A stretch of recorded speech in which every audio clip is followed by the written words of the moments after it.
next 10 minutes, I want to talk to all of you about a topic that I find to be both very dear to me and I think influential to us all. That is how California elementary schools can use technology to boost student achievement levels. To talk about this topic, I'm going to first tell two stories. The first of which concerns a struggling student. The second, more complicated story is about something called blended learning. Ultimately, I hope to draw on what we learned from these stories to end my speech with some wider, statewide implications that we can achieve. For now, however, I want to introduce you to Daniela Martinez, the protagonist of our struggling student story. Daniela was a student in a San Jose, California school, and at a third grade level, her problem was that she could only read as if she was in the first grade. Likewise, her story was set to be a nightmare. And the same is true of many students in California, because many students are lagging behind. To see this truth, we simply need to look at a graph of what is called an API score. API stands for Academic Performance Index, and it's a general indicator of student proficiency in the school. If the school scores above 800 API, then all is well. But if the school scores below 800 API, then students are falling behind, and improvements are necessary. So, where do some schools measure up? San Jose schools, similar to Daniela's, typically score around 748. California as a whole generally averages within the range of 790. Across the board, students are falling behind. And so it was against almost all of the odds that Daniela's parents hoped that she could be different. They rest their hope in a school called Rocket Ship, which brings us to the beginning of our second story, the story of blended learning.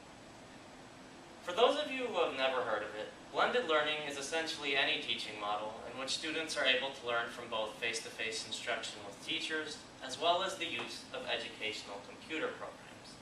The United States Department of Education recently concluded that blended learning has the potential to be the best way to teach elementary school students. Why?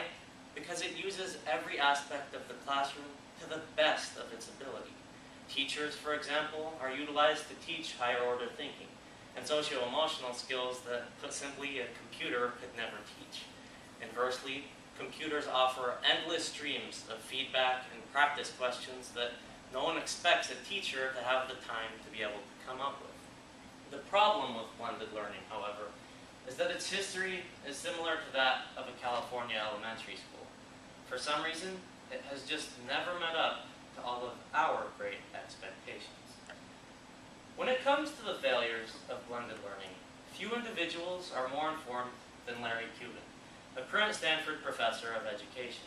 Cuban did research and found that the number of computers in American classrooms has risen to 10 million over the years, but only 10%, as indicated in red, are used in a way that adds to the classroom experience. The remaining 90% are used in rote ways that don't add much to the educational experience. One example would be having a student write with Microsoft Word instead of a pencil and paper. That's not very transformative at all. And to put this in perspective, it's almost as if we're stuck somewhere in the 1980s. We have a higher capacity for blended learning, but we're just not using it right. And Larry Cuban found out why. His answer, after surveying teachers, was twofold. First of all, blended learning is typically used just to cut costs, rather than to enrich education. And teachers also lack the technology training to be able to use blended learning well. These findings resonated throughout the elementary school system, and even influenced the founding of Rocket Ship, that school that Daniela wanted to go to. This is because Rocket Ship was built explicitly to improve upon blended learning's troublesome past. It would do that through the use of a learning lab and dynamic teachers. But what are these? Well, first, we'll start with the learning lab. It's essentially a room full of 100 computers for the use of 100 students. The students enter the room every day and work on educational programs that constantly evolve to their personal needs. A student who's having trouble with inequalities, like I did, for example, could expect to receive more questions on inequalities, but also easier questions on inequalities, such as this one, until they are able to ease into their basic skills. Yet teachers at Rocket Ship are also important. With the technological training that they receive, they are able to analyze the results from the learning lab to change their teaching styles to meet student needs. The result is an ever-cycling process of individualized learning at Rocketship. At this point in my presentation, at least a few of you are probably wondering how all of these different stories come together. We learned about Daniela and her third grade struggles, as well as blended learning's troublesome history, and how Rocketship attempts to fix it. But how do all of these come to an end? First, let's get back to blended learning and Rocketship by looking again at the API graph, but now with space for Rocketship's score. Rocketship's API outperforms San Jose and California scores to settle at a very comfortable 926. Quite clearly, Rocketship got blended learning correctly. But what about Daniela's story? How does that one end? Let's hear it from her and her mother. It's so wonderful what Rocketship has done. They've done more than just educate my daughter. They've empowered us as a family. They've given us hope that we've never had before. They've given us the ability to dream, and they're allowing us to grasp those dreams and make those dreams a reality. Don't let anyone tell you you can't go somewhere just because you're poor or because you're Mexican. Just keep on going. That little dance that you just saw, it's called the Rocketship Blast-Off. And every student at the school loves to do it. I actually got the experience of seeing it when I went there, and I'm telling you it's even better in person. Daniela also loved to do that dance because she had particularly good reason to do so. She entered Rocketship in the third grade at a first grade reading level, but by the time she was a fourth grader, she had advanced to a fifth grade reading level. Quite clearly, both of our stories come to a very happy ending, and now it's time to draw those statewide implications. When you walk away from my presentation today, I hope that you don't just remember Daniela and Rocketship. Instead, I want you to remember a struggling student and a blended learning school, because Daniela and Rocketship are just symbols of these much larger issues. Daniela epitomizes the struggling student. She was me, you, and everyone in this classroom who ever felt that they were behind within a classroom context. We can keep teaching these students like it's the 1980s, or similar to Rocketship, we can acknowledge that it's time to learn from blended learning's past to create something truly special in the present. Some people might say that Rocketship's success is irreplicable. Perhaps it's just too different from other California schools. But they'd be wrong.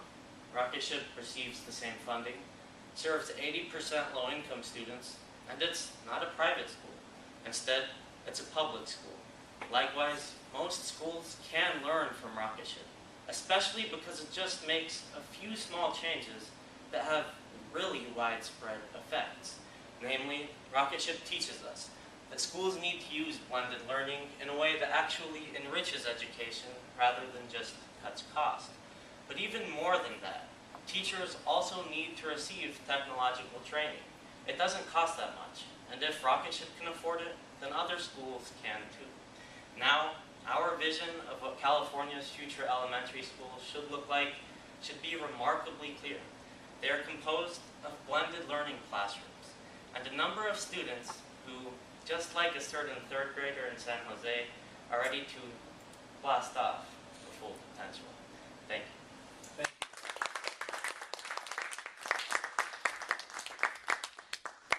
Alright, anyone has questions, I'd love to answer them. You should figure this out first. There we go. Awesome. What are the biggest barriers to the spread of this kind of blended learning program?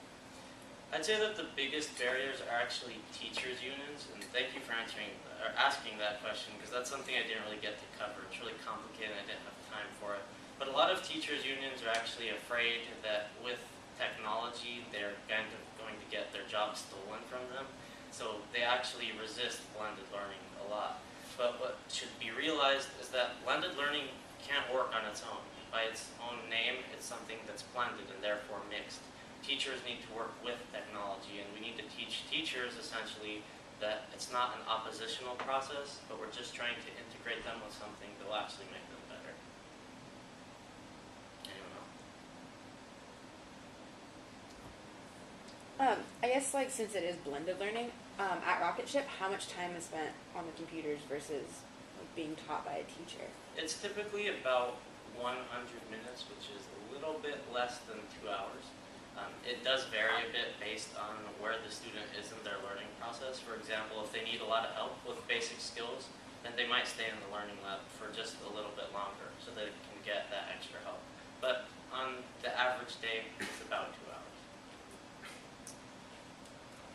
Can blended learning be used in a lot of different academic disciplines, or is it better for example, for math problems? I think that, yeah, it can be used in a lot of disciplines. I brought up the example of math, but it also helped Daniela because it's used for reading as well. A lot of times they'll have sentences and the student has to fill in the blank with a word that makes sense. I got to see that too. One student was just epically failing at it. But eventually they get to the right answer. And then the program evolves to like their own